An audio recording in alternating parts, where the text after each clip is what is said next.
प्रिय विद्यार्थियों, अभी तक हमने शीत युद्ध का अर्थ, उसकी परिभाषा और उसके उत्पत्ति के कारणों के बारे में जाना। आज हम द्वितीय विश्व युद्ध के पश्चात अंतर्राष्ट्रीय राजनीति में शीत युद्ध का विकास किस प्रकार हुआ, उसका क्रमशः अध्ययन करेंगे। आप सभी को पता है कि शीत युद्ध का विकास धीरे धीरे हुआ।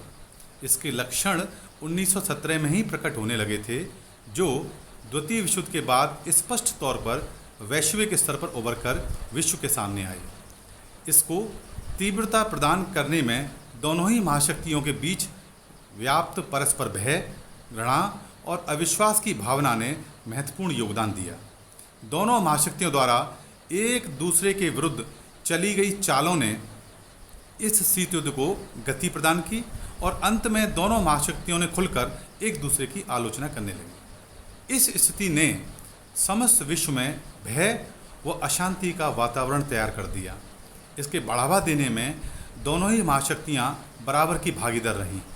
इसी संदर्भ में अध्ययन की सुविधा की दृष्टि से आज हम शीत युद्ध के विकास के क्रम को निम्न चरणों में समझने का प्रयास करेंगे। प्रथम चरण जिसका अध्ययन हमें करना है वह है 1946 से लेकर 1953 तक।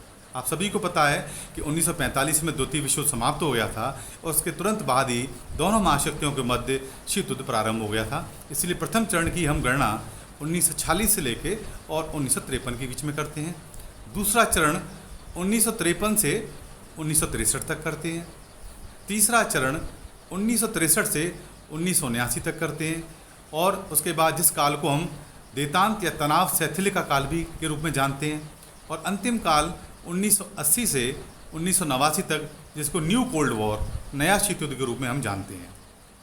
शीत युद्ध पुनः शिथिलता एवं शीत युद्ध का अवसान हमें देखने को मिलता है वो 1989 से 1990 तक मिलता है। क्यों आप सभी को मालूम है कि 1990-91 में सोवियत संघ का विघटन हो गया, उसके साथ ही साम्यवादी दुनिया का भी धीरे धीरे विघटन हो गया।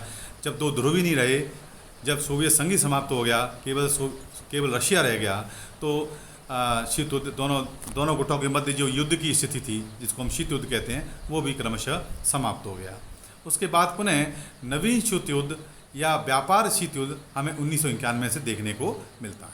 तो चलिए आज हम शीत युद्ध के विकास का प्रथम चरण जो 1946 से 1953 तक हमें देखने को मिलता है, उसका हम अध्ययन करने का प्रयास करते हैं। आप सभी जानते हो कि इस दौरान शीत युद्ध का असली रूप उभरा।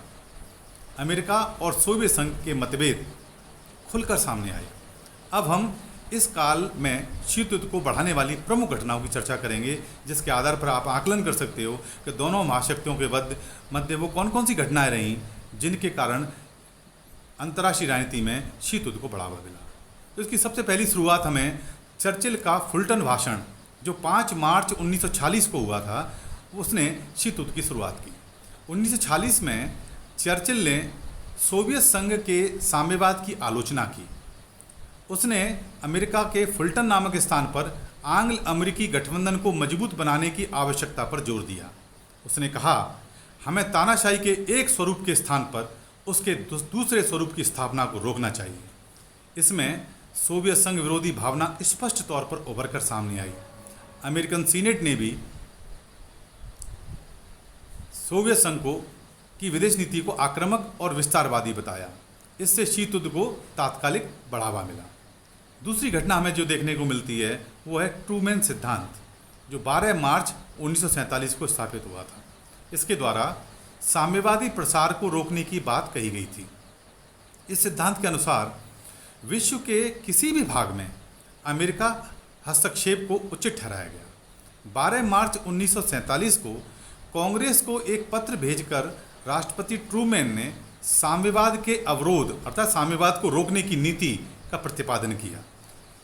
इसका उद्देश्य साम्यवाद के विस्तार को उसके तत्कालीन स्तर पर ही रोक देना था, और इसलिए यूनान और टर्की, मतलब 2 देश मुख्य रूप से यूनान और टर्की को इस योजना के अंतर्गत $400 मिलियन की आर्थिक सहायता दी गई। ट्रूमैन सिद्धांत की खास बात ये थी कि इसमें यूनान और टर्की को $400 मिलियन की आर्थिक सहायता दी गई थी। ये आर्थिक सहायता देने का आशय ये था, अमेरिका का उद्देश्य ये था कि इन देशों में साम्यवादी प्रसार को रोका जा सके, जो अंततः शीत युद्ध को बढ़ावा देता है। इसके अनुसार विश्व में अगर कहीं भी शांति भंग होने वाला प्रत्यक्ष या परोक्ष कार्य होगा तो उसे संयुक्त राज्य की सुरक्षा हेतु खतरा माना जाएगा और अमेरिका ऐसे कार्यों को रोकने का पूरा प्रयास करेगा। यूनान टर्की में अमेरिका द्वारा हस्तक्षेप करके सोवियत संघ के प्रभाव को कम करने की बात स्वीकार की गई। अमेरिका ने आर्थिक सहायता के नाम पर हस्तक्षेप करने की चाल चलकर शीत युद्ध को भड़काया और विश्व शांति को भंग कर दिया।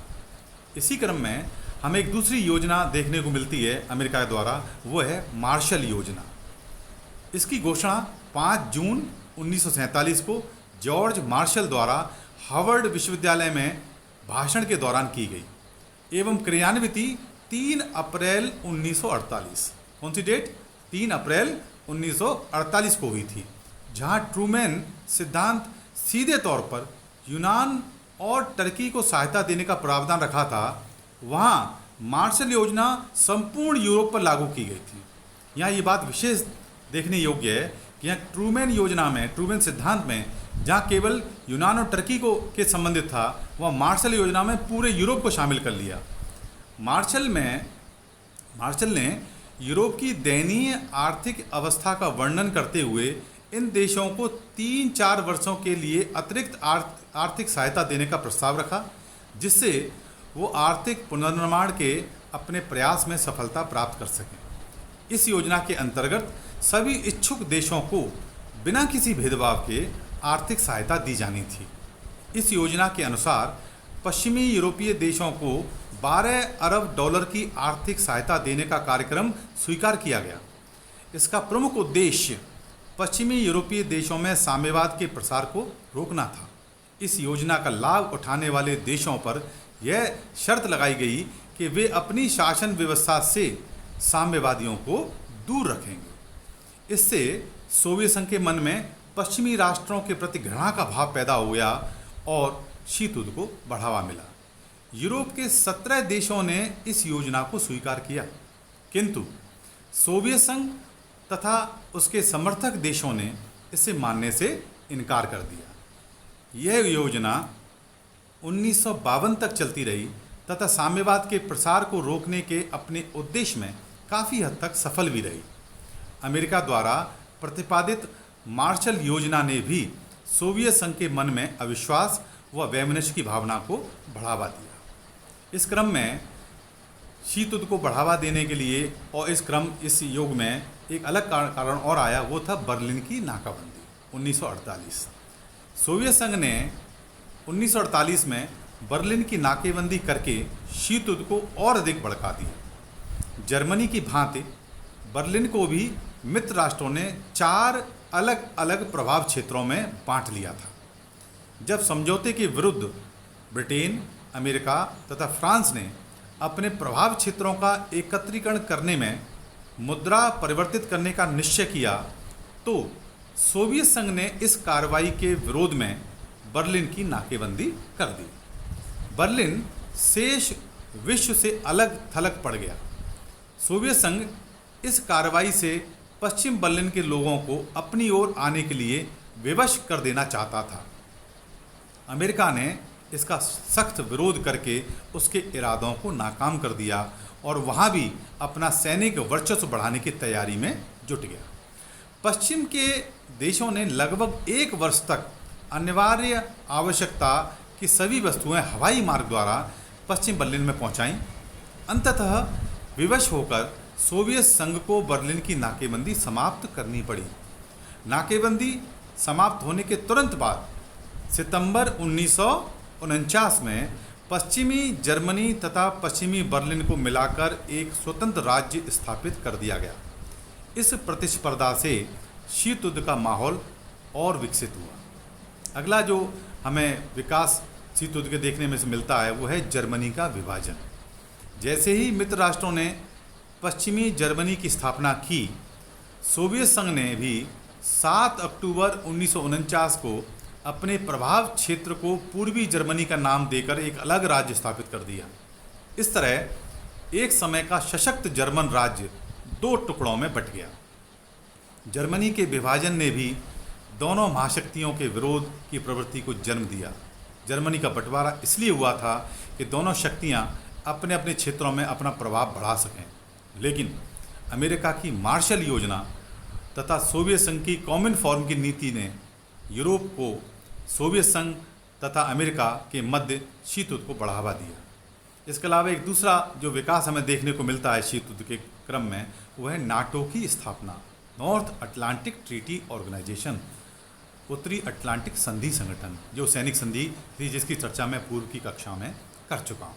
आप सभी जानते हो कि 4 अप्रैल 1949 में उत्तरी अटलांटिक संधि संगठन की स्थापना के साथ ही शीत युद्ध को एक संगठित आधार प्रदान हो गया। संयुक्त राज्य अमेरिका ने पहली बार अपनी पृथकता की नीति को त्याग कर शांति काल में भी सैनिक संगठन की स्थापना की। प्रारंभ में इसमें 12 देश सम्मिलित हुए, बाद में यूनान, तुर्की तथा पश्चिमी जर्मनी भी इसमें सम्मिलित हो गए। अमेरिका ने अपने मित्र राष्ट्रों के सहयोग से नाटो जैसे सैनिक संघ का निर्माण करने का उद्देश्य उत्तरी अटलांटिक क्षेत्र में शांति बनाए रखने के लिए किसी भी बाहरी खतरे से कारगर ढंग से निपटना था। इस संधि में सोवियत संघ को सीधी चेतावनी दी गई कि यदि उसने किसी भी संधि में शामिल देश पर आक्रमण किया तो उसे भयंकर परिणाम भुगतने होंगे। इससे अमेरिका और सोवियत संघ के बीच मतभेद और गहरे होते चले गए। अगला विकास देखने को मिलता है शीत युद्ध के चरण में, वो है चीन की क्रांति। अक्टूबर 1949 में चीन में साम्यवादी क्रांति की सफलता के साथ ही शीत युद्ध एशिया में भी फैल गया। अभी तक शीत युद्ध का जो क्षेत्र वो यूरोप था, लेकिन चीन की साम्यवादी क्रांति के बाद ये शीत युद्ध एशिया में भी फैल गया। संयुक्त राज्य अमेरिका तथा इसके अन्य मित्र देशों ने इसे सोवियत संघ की राजनीतिक तथा विचारधारात्मक विजय मानते हुए चीन को मान्यता देने से इनकार कर दिया और चीन को मान्यता प्रदान करने का प्रश्न शीत युद्ध का एक प्रमुख मुद्दा बन गया। चीन में साम्यवादी शासन की स्थापना होने से अमेरिका का विरोध अधिक प्रखर हो गया। उसने संयुक्त राष्ट्र संघ में साम्यवादी चीन की सदस्यता को चुनौती दी। इससे सोवियत संघ और अमेरिका में शीत युद्ध का वातावरण और अधिक सबल होने लग गया। अगला विकास जो शीत युद्ध के काल में देखने को मिलता है वो है कोरिया का संकट। द्वितीय विश्व युद्ध के बाद कोरिया को जापान से मुक्त करवा लिया गया था तथा जापान की पराजय के बाद 38वीं रेखा पर कोरिया को अस्थायी रूप से विभाजित कर दिया गया था। उत्तरी कोरिया पर सोवियत संघ तथा दक्षिणी कोरिया पर अमेरिका का प्रभाव मान लिया गया था। कोरिया के एकीकरण का प्रश्न संयुक्त राष्ट्र में ले जाया गया, किंतु सोवियत संघ ने उसके निर्णय को मानने से इनकार कर दिया तथा संयुक्त राष्ट्र के आयोग को उत्तरी कोरिया में प्रवेश नहीं करने दिया गया। दक्षिणी कोरिया में निर्वाचन करवा दिए गए तथा उसे संयुक्त राष्ट्र ने मान्यता भी दे दी, किंतु सोवियत संघ ने उसे स्वीकार नहीं किया और उत्तरी कोरिया ने 1948 में साम्यवादी सरकार की स्थापना करवा दी। यद्यपि सोवियत संघ तथा संयुक्त राज्य अमेरिका दोनों ने ही कोरिया से अपनी सेनाएं हटा ली, तथापि कोरिया को लेकर दोनों में तनाव बना रहा। जून 1950 को उत्तरी कोरिया ने दक्षिणी कोरिया पर आक्रमण कर दिया तथा संयुक्त राज्य ने भी सोवियत संघ के विरोध के बावजूद उसे आक्रमणकर्ता मान लिया। 27 जुलाई 1953 को संपन्न हुए शांति समझौते के बाद युद्ध बंद हुआ। कोरिया के प्रश्न को लेकर भी अत्यधिक तनाव और यहाँ तक कि अणुयुद्ध का खतरा उत्पन्न हो गया था। इस प्रकार 1950 में कोरिया संकट ने भी अमेरिका और सोवियत संघ में शीत युद्ध में वृद्धि की। इस युद्ध में उत्तरी कोरिया को सोवियत संघ तथा दक्षिणी कोरिया को अमेरिका तथा अन्य पश्चिमी राष्ट्रों का समर्थन और सहयोग प्राप्त था। दोनों महाशक्तियों ने परस्पर विरोधी व्यवहार का प्रदर्शन करके शीत युद्ध को वातावरण में और अधिक गर्मी पैदा कर दी। कोरिया युद्ध का तो हल हो गया, लेकिन दोनों महाशक्तियों में आपसी टकराहट, कड़वाहट की स्थिति कायम रही। अगला बिंदु जो विकास के क्रम में देखने को मिलता है जैसे कि शीत युद्ध के दौरान, वो था अमेरिका व जापान की शांति संधि।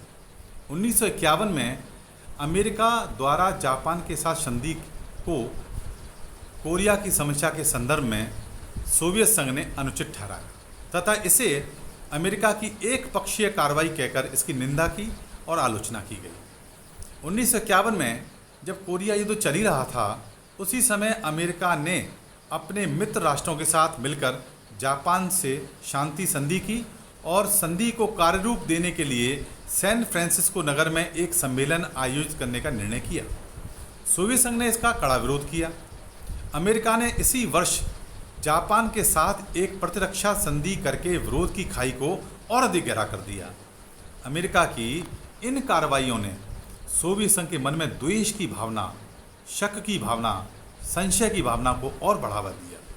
इन संधियों को सोवियत संघ ने साम्यवाद के विस्तार में सबसे बड़ी बाधा माना और उसकी निंदा की। इस प्रकार हमने देखा कि प्रथम जो विकास का काल जो 1946 से लेके और 1946 से लेके और 1953 तक का अध्ययन हमने किया और किस प्रकार कौन कौन सी घटनाएं घटी, उन घटनाओं के आधार पर दोनों महाशक्तियों के मध्य शीत युद्ध किस प्रकार विकसित हुआ और उसमें किस प्रकार तीव्रता आई, दोनों में किस प्रकार शक का माहौल क्रिएट हुआ, एक दूसरे के प्रति आरोप प्रत्यारोप लगाने के जो कार्यक्रम शुरू हुए, एक दूसरे को राजनीतिक वर्चस्व को कमज़ोर करने का प्रयास किया गया। प्रथम चरण जो द्वितीय विश्व युद्ध के बाद तुरंत शुरू हुआ 1946 से 1953, उसका अध्ययन हमने किया। अगली कक्षा में हम इसके विकास का दूसरा चरण 1953 से और 1963 तक का काल है, उसका अध्ययन करेंगे। धन्यवाद।